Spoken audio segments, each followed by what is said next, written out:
Paul, and we're joined once again by our Dewar. Good evening, sir. How are you? I'm very good. Good. Thank you for joining us. We had a cracking time last time, didn't we? So I enjoyed it. It's a lot of fun. Yeah. We did. It was. Do you know? It was a funny one because I kind of, although Robot's my favourite story, it was interesting as a sort of contrast and compare with Revelation. I didn't feel quite as much to talk about. Funnily enough, in the sense of the and it's funny and it's good when you get that kind of situation where you kind of go, oh, actually, this is quite a different kind of, and it's probably down to pacing and cutting and the fact that it's like, you know, a decade later, all that stuff, and it's all kind of, you know, a little bit different, but yeah, it's good. I mean, it is one of my favorite stories now. It still is, even now, even today, after multiple rewatches and however many decades ago that it was. Yeah, that whole season 12, you know, and it's weird actually because I've been sort of ever since we vote you guys did the vote and they sort of chose Robot. I kind of, a part of me was hankering after this, you know, Ark in Space and Revenge of the Cybermen might have been possibly a better one in a way to talk about, because I think Robot is, I think we discussed it before, Robot's very much a sort of Pertwee story. It feels like a Pertwee story revisited in the same way that sort of, when you watch Casino Royale with Daniel Craig, you kind of go, oh, this is fantastic and it's really pacey, but actually it would have been a perfectly good Pierce Brosnan Bond, and it doesn't quite hit you until later on that's the case. And it's a bit the same with Robot. You kind of you're watching it, you think, oh, this is brilliant. It's, you know, it's the first time Fourth Doctor's been seen. It's fantastic and all that. But then you realise all the tropes of Pertwee are in there, you know. They're all there, aren't they? Yeah, but I think we said as well last time, it sort of helps that kind of transition, doesn't it, from a well-loved Doctor Who family and everything else to now a new leading, you know, a new actor in the Doctor's role who's completely different. In there who's kind of like, Ed, okay, hi. We're going to be best friends now. We're going to be best friends, and you're much more than the last bloke. There's a whole lot of that kind of going on, which is a bit counterintuitive, because when you're watching it, you kind of feel like Sarah should be moping around the place, but she's like, be a little bit sad. Generation. She's forgotten about the last guy already. Exactly. Who? All teeth and curls, Sarah Jane. Well, no, that's this one, isn't it? Yeah. Shall we watch it then? Shall we crack on with? Let's do it. What are we on, episode 3, aren't we? Part 3. So I'll do a count up to 3, and then we can all hit play. And if you're listening along, fire it up on your chosen viewing platform. So 1, 2, 3. Diddly dum, diddly dum, diddly dum, diddly dum. I was going to say, now that Series 7 is coming out soon, there's an excuse to watch the Pertwee back as well, so we could pick... yes. Yeah, that's just been announced, isn't it, the last couple of days? Yeah, I saw that. This is still I love it.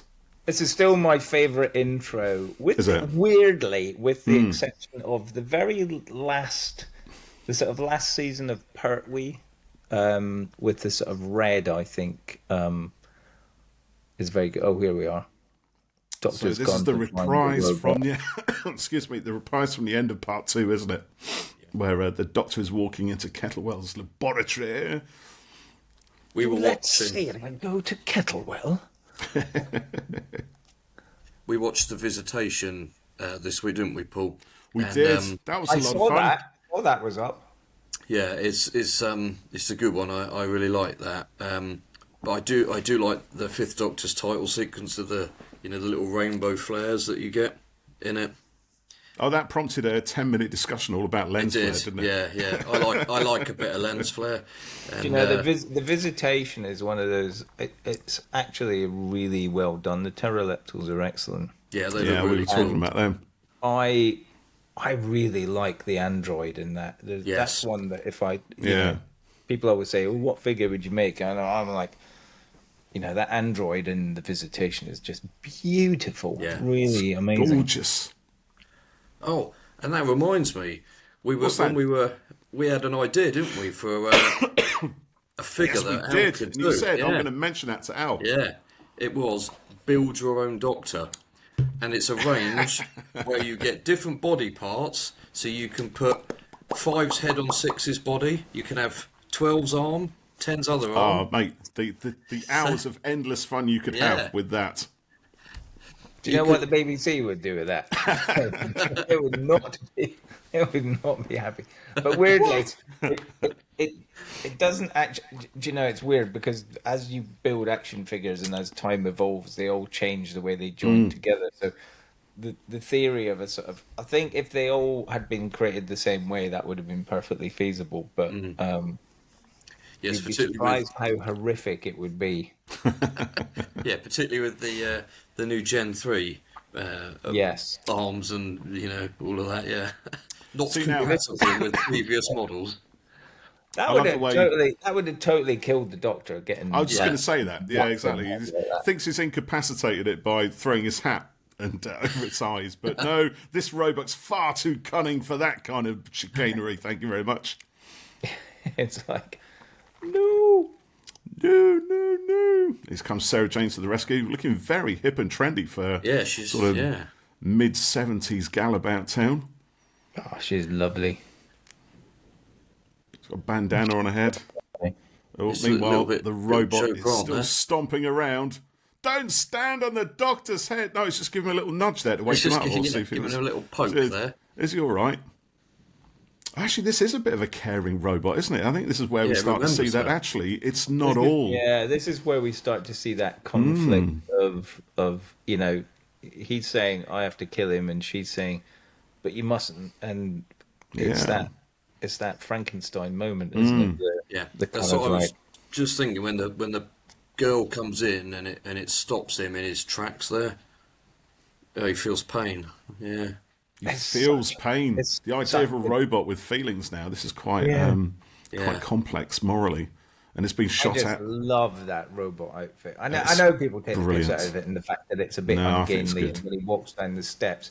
There's a bit coming up where he struggles through the door, he's just smashed in. But does a decent job of it, really. I mean, it's massive, isn't it? It's in set. You know what I mean? It's there. It's a physical thing on the set. Imagine that design modernised and slightly made sleeker and, brought back and how cool it would be. But they probably just CGI it up, mate, to be honest. Well, maybe, yeah. This is the bit that for me weirdly is pure Pertwee. I don't know what it is. I think it's the setting, the kind of warehouse. The unit soldiers. Yeah. And the robot. It's kind of like, it switches completely at this point to being a sort of classic unit setup, and it's quite... But I think also weirdly the thing that makes it not Pertwee is the fact it's filmed on outside broadcast video, isn't it?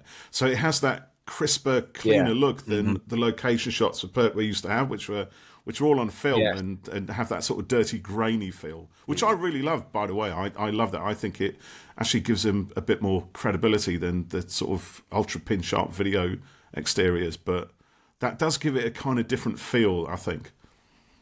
No, I agree. I think visual. I mean, it's so sharp. The picture quality is so sharp. That's probably because it's been cleaned up. I love Kettlewell's hairdo. I think my hair is going towards Kettlewell. I'm going to get the full Kettlewell for 2025, I think. I think you should. If you haven't got that by the end of the year, I'm I can see you walking into the barber's, Paul, and asking for can I have a Kettlewell? I want the full Kettlewell. Give it to me now. And if they turned around and knew what you were talking about, that would be even better, wouldn't it? That would be brilliant. Yeah. I invented the metal. There's girls in the 80s would have been just insanely jealous of the backcombing that's going on there. Yeah. Wonder how much hairspray he's pretty fierce amount of backcombing, isn't it? Highly flammable, probably. I was going to say. Yeah. Now, we've got a bit of plot paying off here, or plot to come, haven't we? Because he's talking about this living metal that is kind of organic and it can grow and it can be fed, and it's there's a sustainable environmental aspect to it as well, because it was designed like that so that it could be, so we didn't have to make more of it. It would just kind of grow, so we're not putting pressure on. And this is the big sort of. It's not even a twist, is it? It's the it's the manipulation, the sort of reform society. Yes, the Scientific Reform Society. They were just up on there, yeah, weren't they? something like that on the SRS. Yeah, very kind of fascistic, and quite blatantly so as well, actually, aren't they? It is, and I kind of like that in the same way that if we go back to Inferno, which is one of my favorite Pertwee stories. Love it. Yeah. That sort of flip to society, and it's weird, you know. We're living in a time now where most of Europe is moving to the right. It's all very relevant. USA, it's all there's so much. It's still topical, isn't it? Yeah.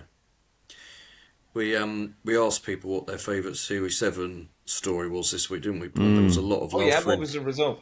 I'd say Inferno, to be honest. A lot of people are saying Inferno. I'm gonna put my hand up for Ambassadors of Death, which I think is mate. I love that story. Yeah.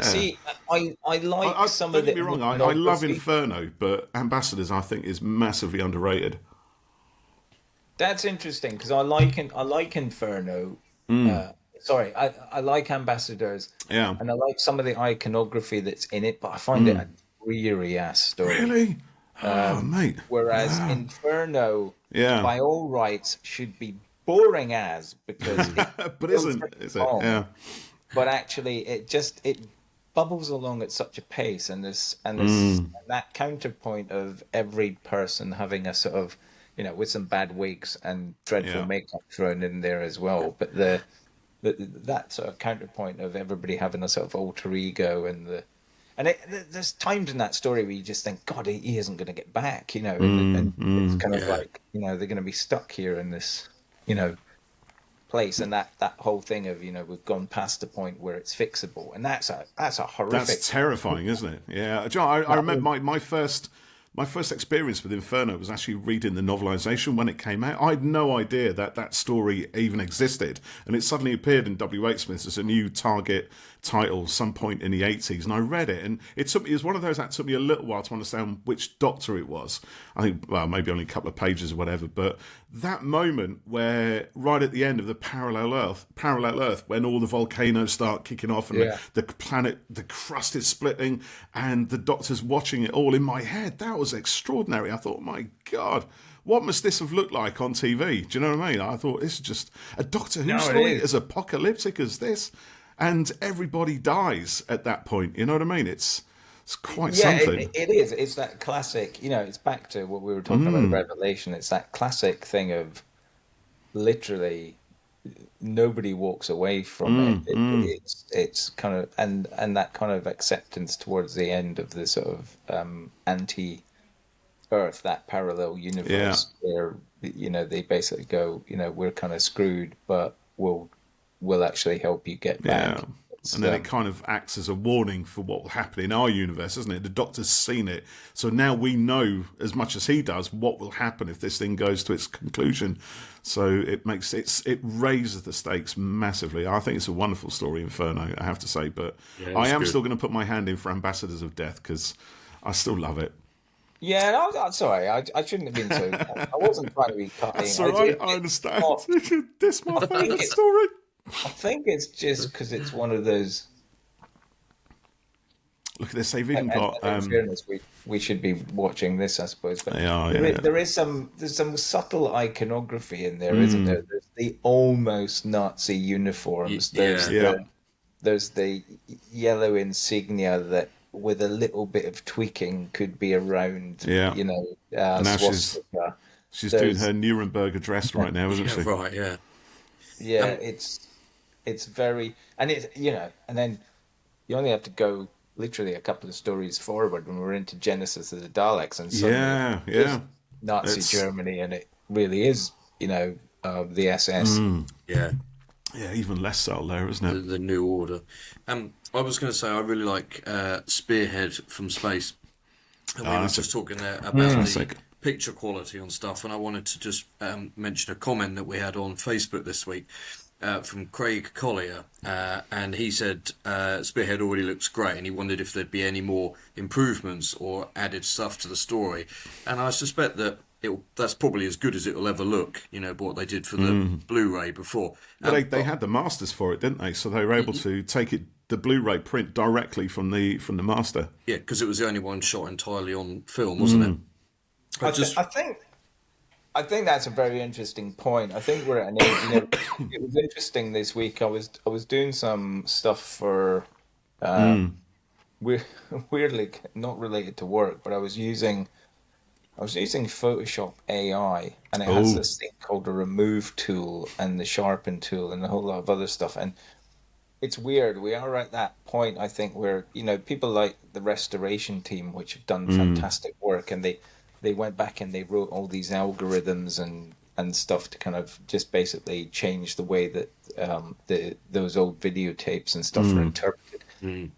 But AI, it's one of the few. I'm not a huge exponent of AI. I think I'm extremely cautious about it. But in regard to visual upscaling and effects, there is no doubt that AI has some amazing abilities, and I think it will be fascinating in a couple of years to see what kind of quality.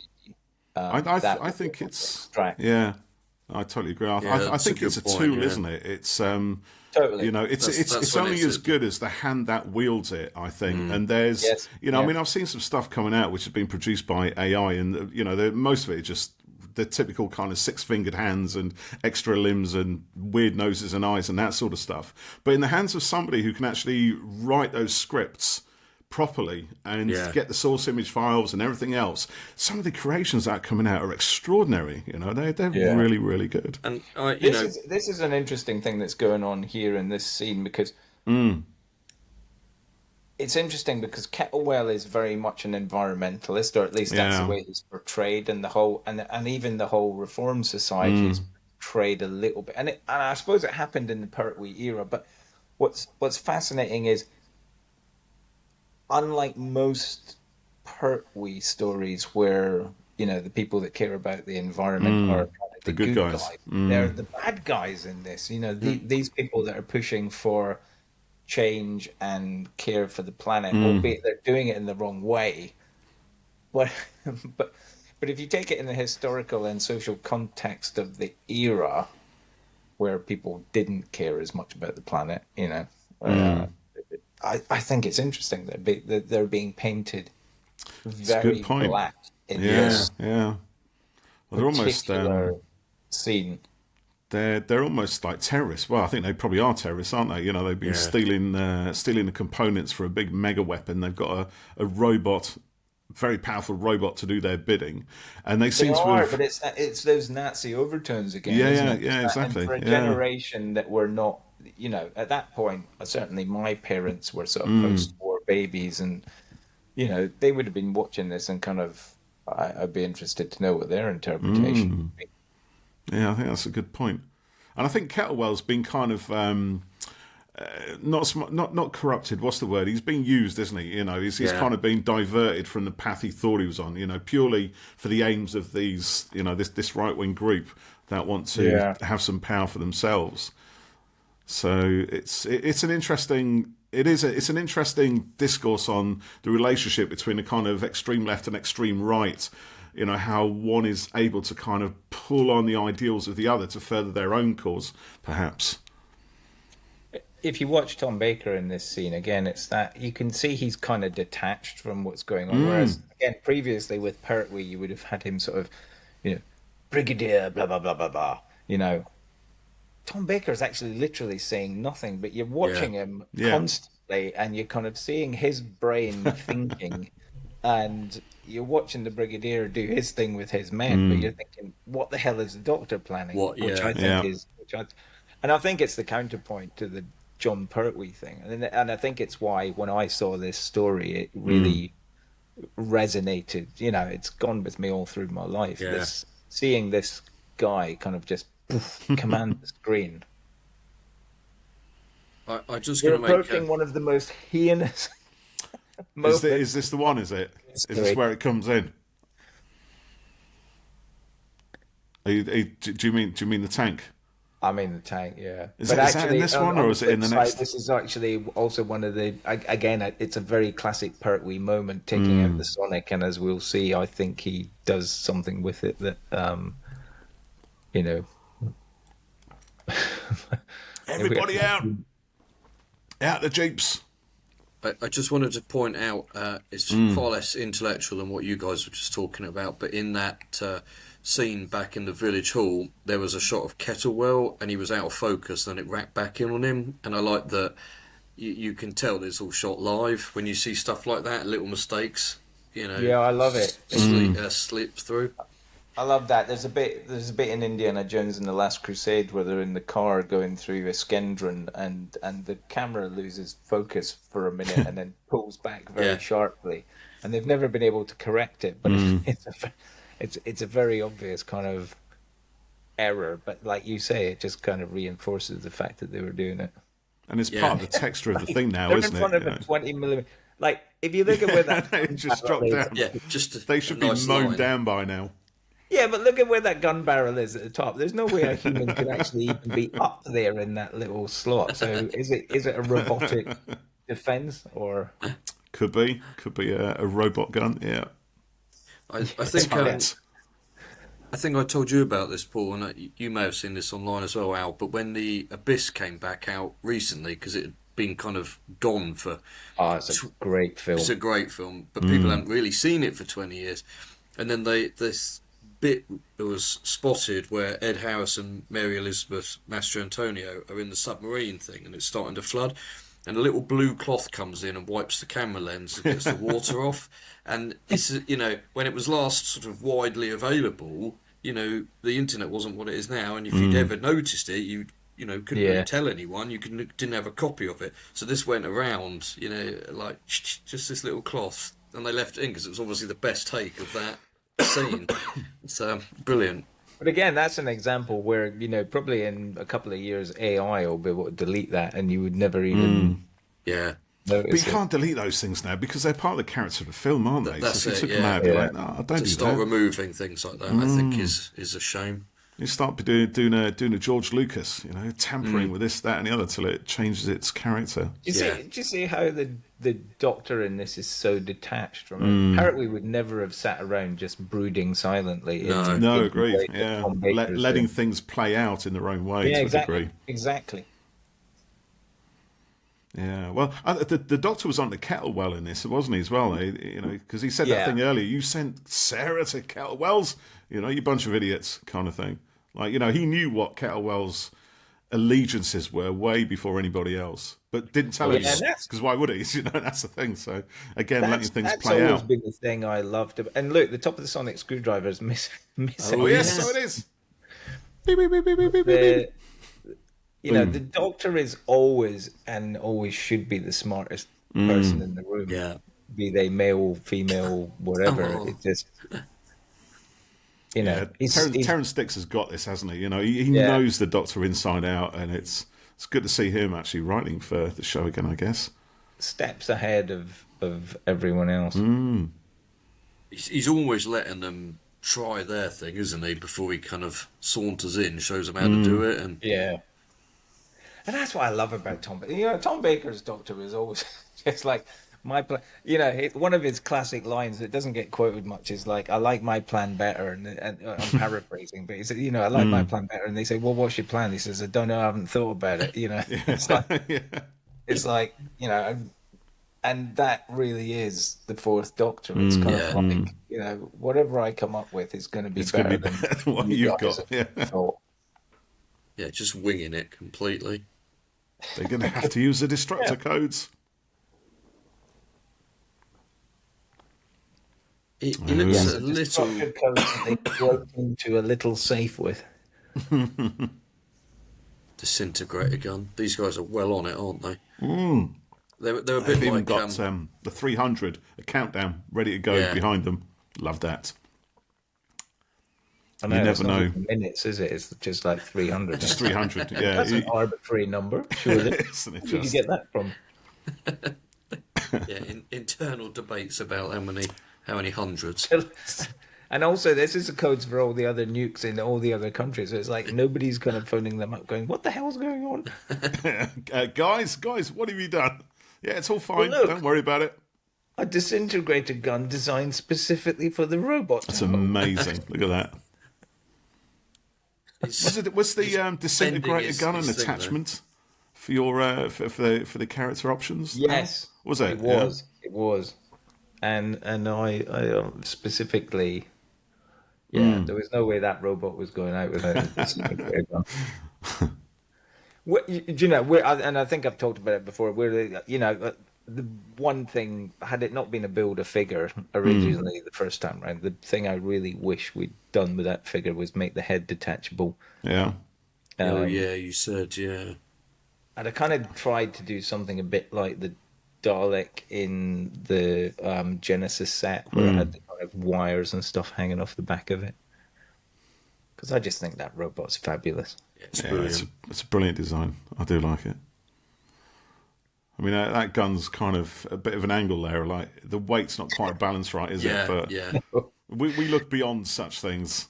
And the disintegrator gun didn't disintegrate the grass, which is important. It's, that's true. Well, there's obviously some sort of, programming in it that There's only a setting, does... number 3. Yeah. Leave the grass alone. Here we go. Look at this. Here comes the tank. Oh, bless its little... plasticky little tiny wheels. Yeah. Apparently, everybody in the world said that's horrible. Don't use it, and they still they could have done anything. Oh, no. They could have had a Jeep roll up. They could have had anything. It was just the tank was. They tried, didn't they? Pulling it close into the camera to try and get that sense of size and scale or something. But the technical attempt with it, I must say, the robot's looking slightly limp-dicked with his thing in his hand there, his disintegrator ray. He's looking less threatening. Yeah, he's aiming at the ground. No need to be scared. He can't gas. Right, should we move to part 4? Let's load up part 4. I'm clicking on it now. Oh, it's already started. Hold on, let me just rewind. Hold on. Yeah. My play bar's gone a bit mad. Hold on. Say when. Okay. Say when, Geoff, because I'm on tenterhooks now. That was a climax. 1, 2, 3. Oh no, that's gone horribly wrong for me. Oh, right, rewind. Take 2. Right, I'm on 2 seconds. 3, 4. We're probably close enough, I think, aren't we? Yeah. Are we going or are we not going? Yeah. Sorry. Yeah. Geoff's already gone. Geoff shot his bolt. Geoff shot his bolt. Yeah. I've got over I'm on 15 seconds. Okay, I'm going to pause. The diamond logo's just coming in. 20, 21, okay. 22. We're close. Okay. Right, robot's just appeared on screen by there Toe and Sticks. We're about the same kind of place-ish. He's just coming back out now. With his limp disintegrator gun. Yeah. Which is not going to touch the grass. It's almost like I've got some kind of precognition of what's going to happen. Sorry, the thing I was going to say before the last one ended was I think it's the Auton stories with John Pertwee. There was a phase they went through where when people got shot, they had this sort of brown gas kind of exploded. Oh, yes. Yeah. And by far and away, that was the most horrifying effect I think I ever saw on Doctor Who. Weird about it. Yeah. I'd go with that. Thing of somebody just kind of like, and that sort of gas canister kind of exploded out of the front of them. It's kind of like in the Peter Cushing Dalek movies when the Daleks fire extinguishers. I must admit, I found that as terrifying, if not more so, than the laser guns that the Daleks had. Yeah, because there's an ambiguity, isn't there, about what that is doing to them? Is it a gas? Is it is it some sort of superheated plasma or something? I don't know, but something which is deadly. And of course then you got fire extinguishers which are used anyway, and you can almost as a kid sort of make that connection between being terrified of Daleks and terrified of fire extinguishers. Or maybe that was just me, I don't know. I totally agree. I think we get desensitized to some of the death that happens on the screen in everything, don't we? But I showed Ethan a Who a while ago, I can't remember which one, but someone was disintegrated in it in a modern episode. And he was a bit kind of like, oh God, he was a bit sort of shocked by it. And I said, oh, it's fine. But if you actually think about it, yeah, someone was just literally turned to dust in it. And it's, it's actually quite horrible when you stop to think about some of it. It is. I mean, it's. I think it's interesting. That's a very salient point. There is definitely. My son plays Fortnite and all these other things, and they're taking sniper shots and they're doing this and this. It's all very sanitized sort of killing, and I think it's like, it's a horrible analogy, but it's like stabbings in London and stabbings, and you see all these young kids, doing this stuff, and you kind of think, I think it's because they don't realize it's actually humans are fragile, and it's actually very easy to injure and hurt humans. You don't need Doesn't take much. You don't need to do much to actually kill or injure a fellow human being, and that's in some ways quite horrific. I think this is why Eric Sayward was quite keen on showing that, wasn't it? That it's not, there is such a thing as comic book violence, but actually you injure somebody, you're going to hurt them. You squeeze their hands with the metallic robot hands, they're going to bleed. They're going to be crumpled, cracked, useless things that are bleeding. So he was quite keen to show that. But then I think it was you, Geoff, that mentioned I think it's in the 13th Doctor era, isn't it, where the flux kind of almost disintegrates people and they kind of fall to bits. Yeah, and the Ravagers. Yeah, they touch them and they just sort of disintegrate into like sort of flaming ash type bits. And it's actually awful. When you really look at it and think about it. And the kind of cruelty in something like that. It's like Thanos's thing, isn't it? Yeah. When it clicks and people start turning to dust. Yeah. Oh, look, that countdown's on its way now, isn't it? We're not on 300 anymore. We've gone way down. What makes you think that, Al? Well, I may have seen this before. See, what is Sarah Jane wearing now? Because she was looking kind of cool and trendy in the last episode, and she's. I don't know. Nice dress now. Maybe this was cool and trendy in 1974. Yeah, she's looking a bit mumsy though, isn't she? Yeah. Oh, you're gonna get. You're gonna get steady about that, Geoff. Which I will add is very unlike her. No, that is true. Now then, the robot is conflicted. Yeah. It's been ordered to kill Sarah Jane, and it can't. It can't do it. It has some kind of feelings. But it can't go against its programming, can it? Kettlewell, no! Oh dear. I love everybody's reaction, the way they stay still while he gets blasted, and then it's suddenly, oh, where's he gone? The robot's now going. Oh, it's freaked out now. Yeah, I hadn't noticed that, Paul. You're right there. Stand still for the effect and then react. Yeah, that's it. Yeah. Okay, and go. Yeah, they're not reacting while he's actually disappearing in front of their eyes. Sarah Jane's just in a standing golden there globe. Yeah.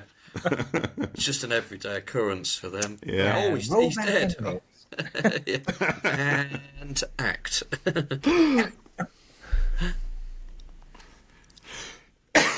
Excuse me.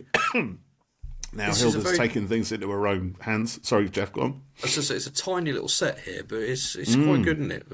Well, it has I think it makes it feel more like a bunker, doesn't it? Yeah.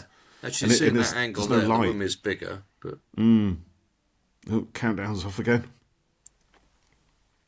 Too late, Brigadier. It's finished. I'd love to be the bad guy in one of these things. I would totally ham it up, I tell you. Yeah. Too late, Brigadier! Kill them. No, wait. They must suffer. They must suffer first. Let's tie them up with some string while we go out down the shops and buy some chips. And then give them a monologue. Must do your villain monologue. But first we will tell them all our plans. Uh-oh, that countdown is on 2. Al, you were right. That's amazing. Dun, dun, dun. Doctor puts his feet up. Sarah Jane's not impressed. Something's at the back of her mind, which hasn't occurred to anybody else.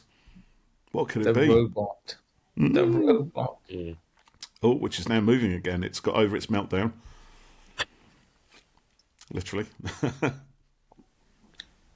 It's very Frankenstein, this, isn't it? Did you say before, Paul, this was... It's Frankenstein, and then it suddenly goes full on King Kong. King Kong. That's right. Yeah. Yes, with Sarah Jane. Yes, the King Kong thing, isn't it?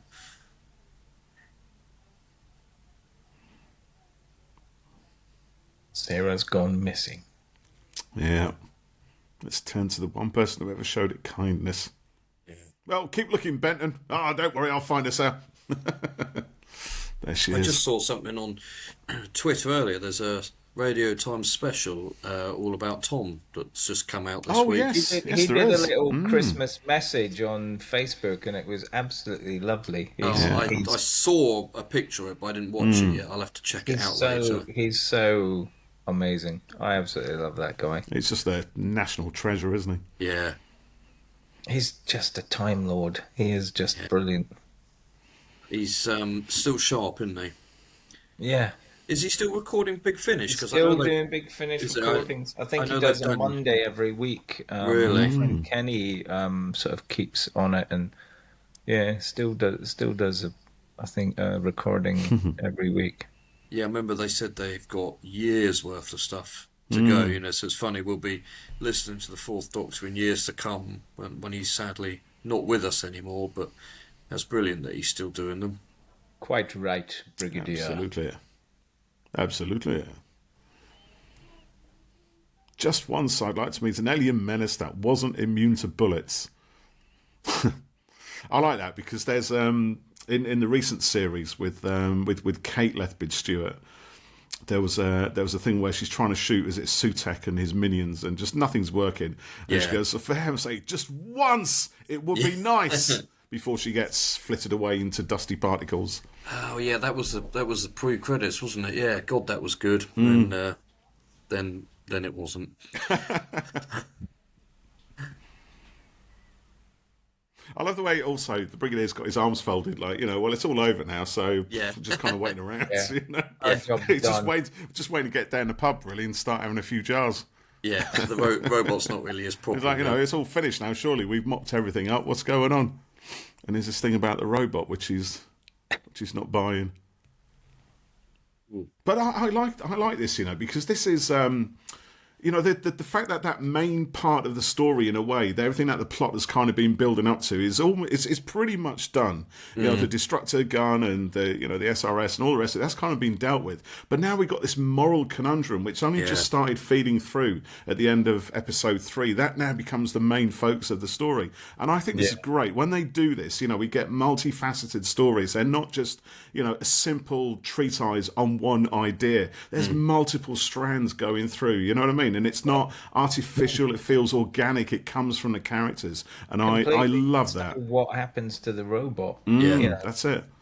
And as a viewer, you think your feelings towards a robot should have changed by now as to what they were like in the first episode. The sort of terror of this giant thing, and this unstoppable menace is now having a bloody impressive. Did you see that? He just what was it? Did I miss it? Swiveled his hands and pushed the slider button up. That's skill. That's Kilgareth on form. That is, he knows what he's doing. Also, it goes against your expectations a bit, doesn't it? Because you assume the enemy is going to be defeated, and that hasn't sort of, it kind of has happened in some ways. But now this is the aftermath of it, isn't it? And what happens to the robot, like you said. And it's not, it's not artificially introduced into the story. It's always been a part of the story, and it's just been grown in volume slightly, nice and gradually over time. So it's great. And this is pure Terminator. This is like, once mankind's gone, I'm going to build more robots. Yeah. Look at that lab. Look at those bubbling vats, jars, whatever they are. I mean, that is pure Brain and Morbius now, isn't it? Oh, no, there's a story. Oh, yeah. Yes, indeed. Look at the size of that mobile phone.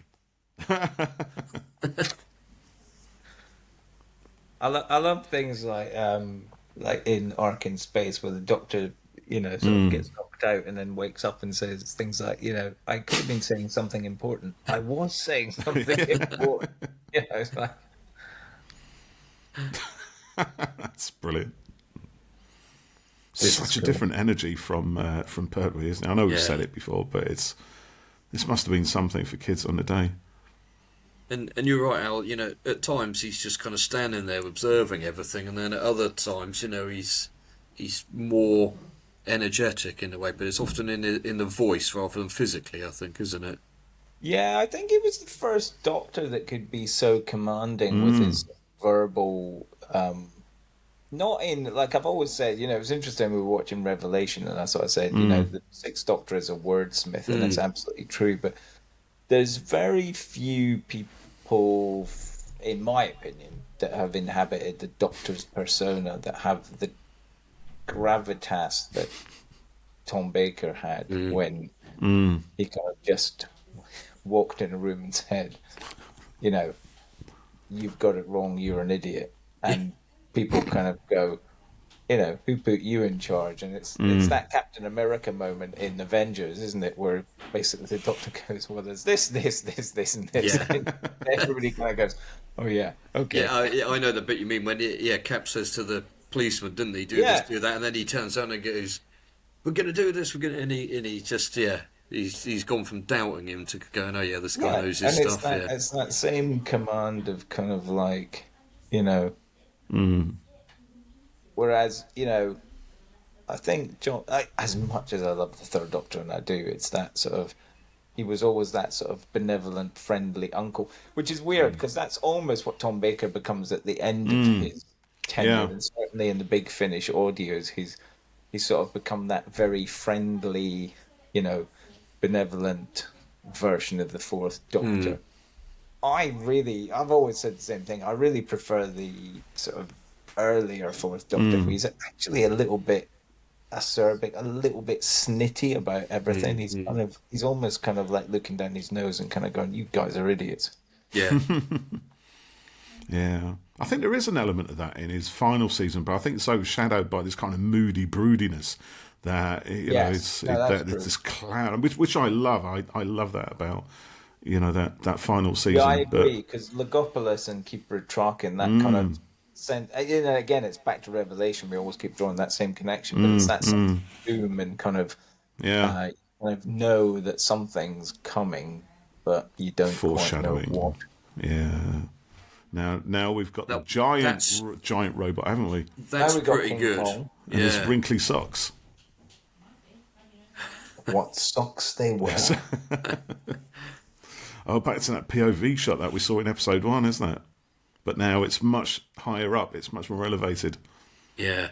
And this is quite a brave thing they're doing now. The CSO shot with picking Sarah Jane up. It's worked really well. That must have been quite technically complex. And the little Barbie doll. But it totally is. I mean, I think there's, again, it's social and historical context, in terms of what was feasible at the time. Yeah.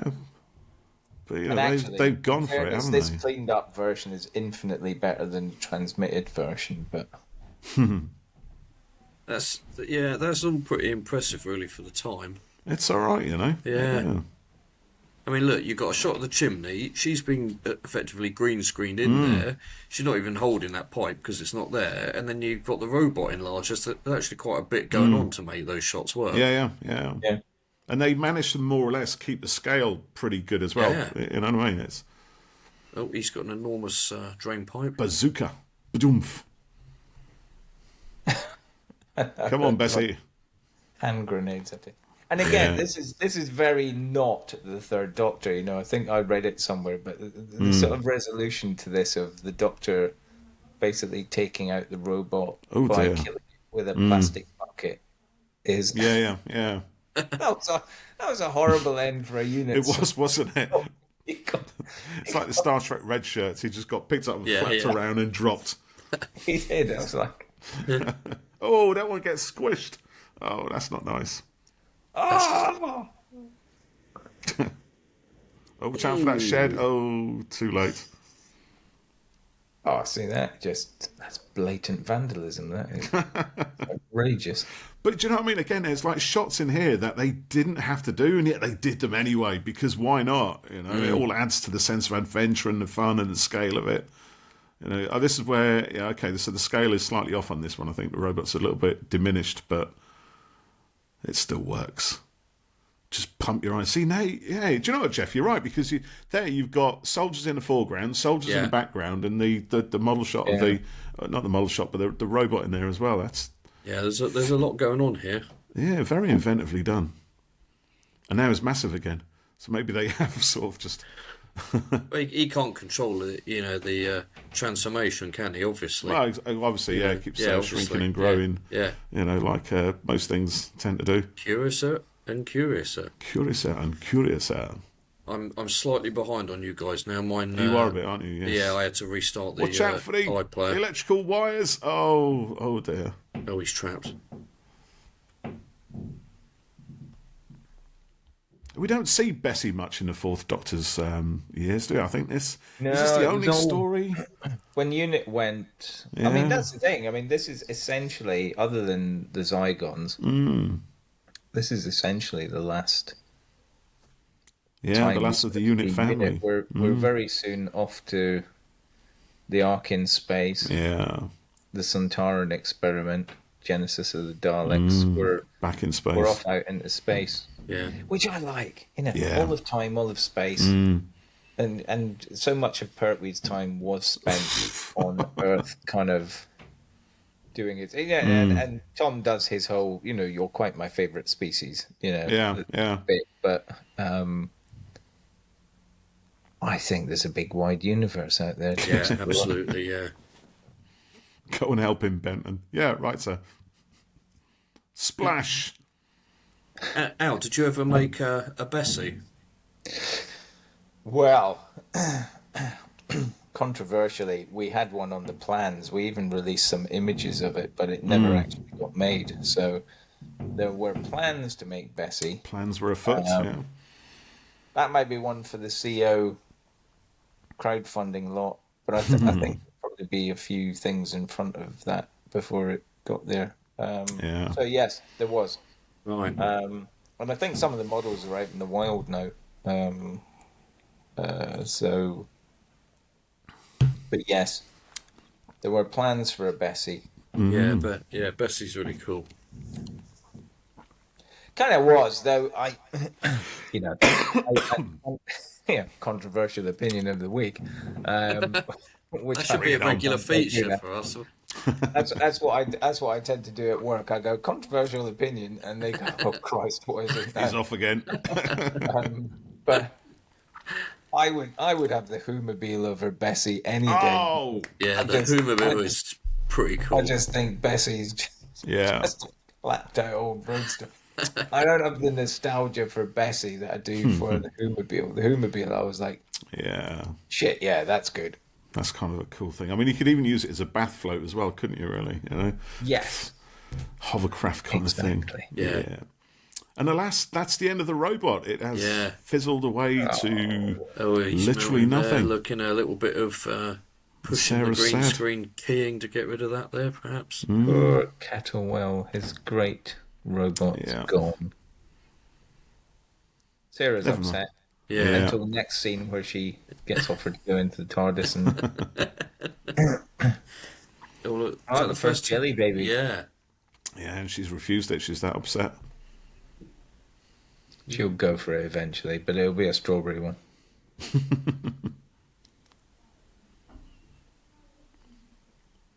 See, highlights again Sarah Jane's like the moral centre, because the Doctor isn't as moral, or is more morally questionable perhaps than we're used to seeing.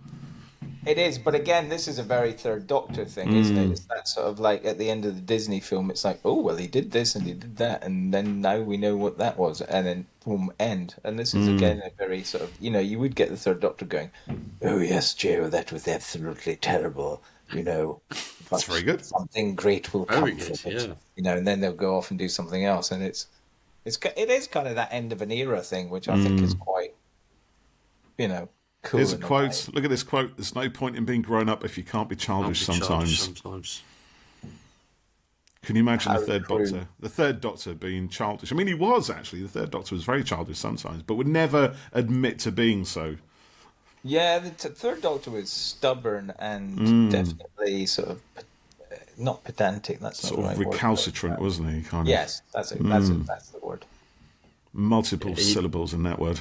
Yeah, I have no idea what that means. Do you know Harry Sullivan never got any scenes in the TARDIS console? Oh, I know, yeah. I said that last time, didn't I? Because we only ever see the outside of the TARDIS in this series at all, don't we? Yeah. I don't think we see the inside until definitely the next one, isn't it? Planet of Evil, the next series. It looks like he's just come from the boating club in that. Yeah. I think that's the idea, isn't it? Well, he's a marine officer, a naval officer. That makes sense. It was that whole thing of like the unit never had a medical officer. Yeah, that's it. Oh, I say. It's pure Terry Thomas. Brilliant. Slightly more sanitized. Yeah, it is. That reminds me of a Blue Peter set. That here comes the Brigadier. You've lost the Doctor now. That's it. Remember, Ark in space, and it's you gave that helmic regulator quite a twist, Harry. Brilliant. Doctor Who, Tom Baker. Look at that. Yeah, fantastic. Oh, that was good fun. Good fun. Fabulous. I haven't seen that story for quite a while, actually. It's it's a good one. It's a good one. It is a very interesting. It is different from all the other Tom Bakers, isn't it? And it does bridge that gap. It feels like a Pertwee story, but it's not quite. There's a few differences, and of course you've got the Doctor's different. And I just loved the character and the morality of this. I kind of said before. I just, it's there's a simpleness to the story. Yeah.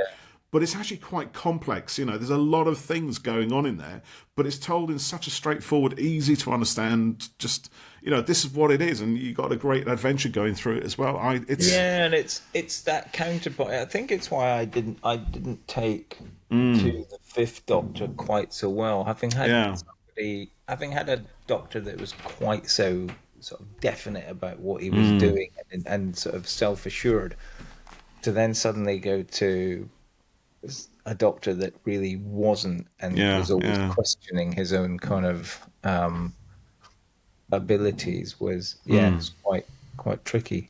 And I was quite grumpy as well, wasn't he? Fifth Doctor, we were saying when we watched the Visitation, he spent a lot of time like just moping around at how awful Tegan was, basically. Everyone strops off, don't they? There's a lot of stroppiness. One of that one said, "Oh, we've landed. We're not at Heathrow. You're an arsehole. You can't pilot this thing." Everyone's having a dig at him. Let's all go get some air. Yeah. Oh, there's an alien. Thank goodness for that. I'll take our minds off things for the next few hours. Adric just gets bundled through the woods for like almost an entire episode, doesn't it? Adric does an awful lot of funny, running. and I don't know if you guys mentioned it, is apparently Matthew Waterhouse had the most hideous hangover. Was that? I thought that was Castrovalva, wasn't it? When he was No, puking I thought up. it was a Visitation when he just was barfing up behind every tree that he finally was. I thought it was Castrovalva, so we didn't mention it. Maybe it probably happened quite a lot. Maybe, Starting a rumour here,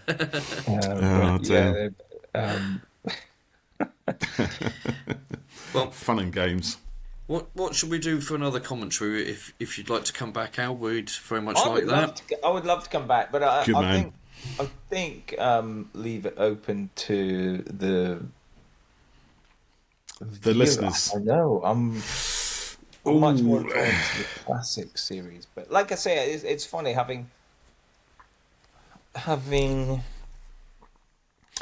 What about? Controversial ones are quite good because there's usually a lot more to talk about, funnily enough. Yeah, we could. What were you going to suggest, Paul? Well, I was going to suggest maybe one from Series 12, so maybe something like The Brain of Morbius, or what else is there? Or The Android Invasion, actually. Which tends to be kind of unloved in a lot of ways, but that's a weird story. Yeah, I think there's a lot to talk about in that one, maybe. And I've got it's up there with Ambassadors of Death, to be honest. There you go. See, this is where I'm coming from. So, Ambassadors of Death, Android invasion. Let's just go Horns of Nimon as well while we're at it. Full on Horns of Nimon. What did he say? We'll put some options out, shall we? And see what of the great. Graham Crowden, see? How many Nimons have you seen today? Imbecile, idiot. Love it. I mean, that's pure Christmas panto. Love it. It is Christmas panto. It's such a, you know, and it's weird. It's just one of those run-around episodes that is just, I don't know. I think we've done a 4th Doctor story. Maybe we have. Good point. Yeah. Maybe a 13th Doctor story, or I know you guys are quite. I'm not as drawn to them, but I'm willing. So maybe we can try and sway you towards. My mission was mind control. You liked it. maybe sway me. Yeah, maybe we can. Weirdly, one of the new. I shouldn't really say this, should I? We can cut this if you're. B&M sets is very much inspired by a 13th Doctor. Oh, is it? And it's not the one most people will be thinking they're getting. Oh, really? Really? Oh, that's exciting. Yeah. Oh, I wonder what that would be. Is this maybe finally realising my long dreamt of figure ambitions of from your suggestion? Yeah, for Village of the Angels. It's no. It's not. But and it never will be. No. Poor Geoff, look at his little face now. Oh, hanging his hopes on that he was. You know, it's weird. I'm actually, I'm laughing too much. Cough it up, son. Get it out. Yeah, I did look at that because I did want to please you. So sweet. Oh, can I make that happen? And then I looked at it and I was like, that's going to be a bloody nightmare. Like, why suggested that? Oh dear. Oh, I'm intrigued now. Then this could be something, couldn't it, to look forward to? I mean, it always is something to look forward to from now. It's always what's going next. What's it going to be? You know, a lot of fun. Wow. Yeah, I know exactly what the next one's going to be, and I think a few people will be. Do you have like a planner in your office? You know, sort of release dates and figure options and various things. Yeah. I've got 7. So I've got 7 things. The 7th thing fell off the map because of various reasons, and it was replaced by another thing. Is that something that we knew about? That's something you might have known about. Okay. I think I shared that with you. Yes. So, yes, you potentially know about that, and it's So I think that will be quite. I think that will excite people. Yes, I think so. Yeah. It's not the one. Apparently, I came on the podcast and said people are going to lose their shit, and the people are going, "What the hell's that?" I can't think of anything that's going to excite me that much. You know, other than a 5.5-inch figure of Al being crucified. That would be very exciting. But it's not the thing that's going to make you lose your. It's not that though. But it might make you lose a little bit. Oh, just a little squeak, a little bum squeak. Squeaky, yeah. A little. Ooh. And Matt Smith said squeaky bum time, so it's like, You can see the level that we've reached now, can't you? This is where we're at now. We're talking about bum squeaks. Yeah. Oh dear. It's been a while. We need new episodes. That's what we need. We do. But we're not far from the Christmas episode. Geoff? Pardon? Sorry? Sorry, I was just going to say, we're not far from the Christmas episode now, are we? No, Joys of the world. It's quite interesting, actually. Yes, I've heard the end is potentially divisive, so everything seems to be divisive. I haven't heard anything. I'm cutting myself off from all publicity. I don't know what it might be. I can't even remember what the. Oh, right. What would potentially even be divisive. So. Maybe they're hyping it. The guinea pigs, which I think you just asked about, guinea they're pig fine. Update. I've cleaned them and changed them tonight, and given them a little petting and some fresh food. So one of them is guzzling some water right now, and the other one is probably asleep. My hamster came out a couple of minutes ago, but bless him, he's very old. I have a real soft spot for that hamster, and if anything happens, actually he's here. I might bring him. Oh yeah, go, yeah. One of them's got. I can hear. I won't Excuse attempt me to and get my the cough, guineas out. ladies and gentlemen. Oh, Here we go. here we go. This is the Hamster. The Alster. Oh, look at him there. He's got He's dozy very- looking eyes. Yeah, he's looking sleepy. Yeah, Bless He does him. love her. yeah. He's a good boy. We did talk about getting rid of. Well, not getting rid of the guineas, but putting them in a. Jeffrey. There's various places that take them and rehome them and stuff. And the kids got a bit upset about it, even though they rarely not kind of surprised. look at them. But I said to my wife, "Well, I know we don't really do much with them, but I do like having them." And people do comment when I'm out here, "What's that squeaking noise?" And What's that it's quite squeaking nice. noise, And, Geoff? they go crazy when the fridge gets open because they know that there's food in there for them, kale or cucumber or whatever. And I think I would miss them if we didn't have them. So Of course you would. that conversation has They are fallen to the side little for now. So rainbow sparkles. yeah, My daughter has fixated on having a cat. The trouble is, this chap and the cat probably are mutually Food. You'd have Yeah. a sort of semi Tom and Jerry thing going on there, wouldn't you? phobic. Perhaps. Yeah. yeah, So yeah. she's decided that because he is quite old, when he then we'll get the cat apparently. Yeah, But one you've of my still got some life in him yet, haven't you? yeah, I reckon the guineas have got a little while in them as well. Yeah. One of my girls would like a rabbit. She loves bunnies, but I think it would go the same way as the guineas. For a week or two, they'd be all over them, and then it would be left to me to look after them. So Well, that's kind of where this guy is. I mean, Jasmine does. She's just too occupied with school stuff now. Weirdly, Yeah. that's the thing.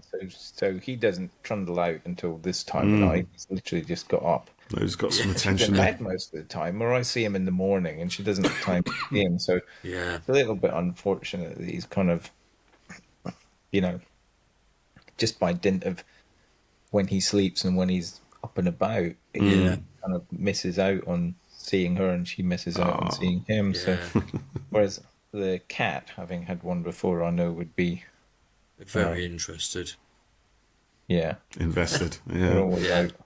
Can I just ask now, have you two had Christmas haircuts? Because you're both looking rather bouffant and rather cleansed and buffed. Not like me, I'm like someone who's just crawled off a fishing boat. Yeah, if you take your hat off, you're going to be I did, but semi-Kettlewell. mine was obviously kind of because it's relatively common knowledge. My dad passed away, so we had the funeral this week. So I'd kind of get myself a little bit of a trim, so that's where that came from. But yeah, I quite like. I quite Yeah, like it suits you. Looks It's good. short. It's a trim there, isn't it? Hell of Yeah, a trim. I, That's good. I think Looking I good, got mate. mine. Got mine done last week, and the lad who I always have the same lad do it. Nice lad, The lad. Wiley. Yeah, and he said, "You haven't been in since the middle of August." Trainee. No, he's The apprentice. he knows his stuff. What's this? They call these scissors today? What is it? Oh, crikey.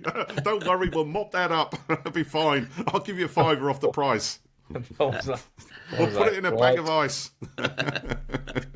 What's happened to your tree, Paul? Is My that tree? the star on the top, or what's that? It looks It's like looking, one it's old looking like quinoid. it has kind of leaning a bit. Yeah, it's been walking around for the rest for the day. So it just got back into its pot. There's a bit of seeds of doom going on there. With Yeah, that top bit there. Wait, It's gone- I sent you a picture, didn't I? We've got a TARDIS on ours. And, Yes, I saw that. Yeah. Yeah, I have a skim wing from Avatar, the flying fish Skin thing. wing. Yeah. Oh, I'm which sorry. I thought that meant something completely different. But, No, I'm afraid not. No, in my opinion, the greatest creature design of all time. Absolute beast. I love it. It's amazing. Ooh. And we have a Super Mario as well, and various other things. There's quite a lot of film stuff on ours. And did you answer me? You sent me little videos of your two trees. One is real and one is a replicant. You said. Yeah, one's a replicant. replicant.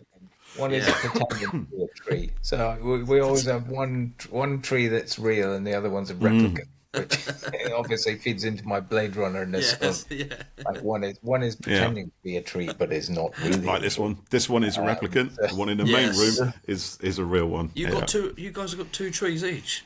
Yeah. Yeah. Oh, we've only got everybody that's anybody, Geoff. 2 trees. Surely, Geoff, everybody is anybody, as Al says. You know.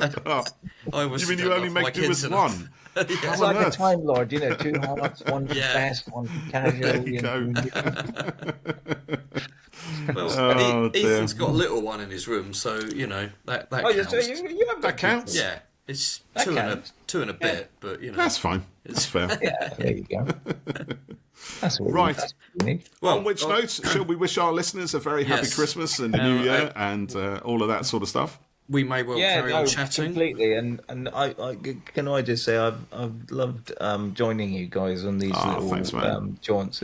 It's really cool, and I've very much enjoyed it. And it's been great having you on now. It's been absolutely delightful. Yeah, this is great. Yes, so thank I'm you. up for more of these, so let's do it. Yeah, we'll put our heads together. As long as the viewers don't if they're going to be, our listenership goes down by that. More than happy. I think I can assure you that won't happen. It won't happen. We do get asked quite regularly when you're coming back, and not just for figure talk, but insights you've got on knowledge and stuff. And I think you guys pair really well together with your extensive knowledge. We had one MVP of Classic Who with you, Paul. Now we've got 2 with you as well. 2. Now, so there you go. Yeah. I think it's we are actually in the same room. There's just a fake line down here. How's it going? All right. You just passed over the hamster. I just gave him the hamster to be honest. I know, that's it. Yeah, I'll just put it back in his little box over there. I don't want to know where Paul was hiding it till then. Excuse me. Tasty. Was it like V, isn't it? Where they did a whole rat around thing. Gross. Yes. Anyway, on that note, before we thank you for listening, everyone. Animals, yes, indeed. And we'll catch you next time. Christmas, both of you, and a good New Year. I'm sure I'll speak to you before, but have a great Christmas. I'm sure we will. You too, Al. All the very best, sir. Thank you.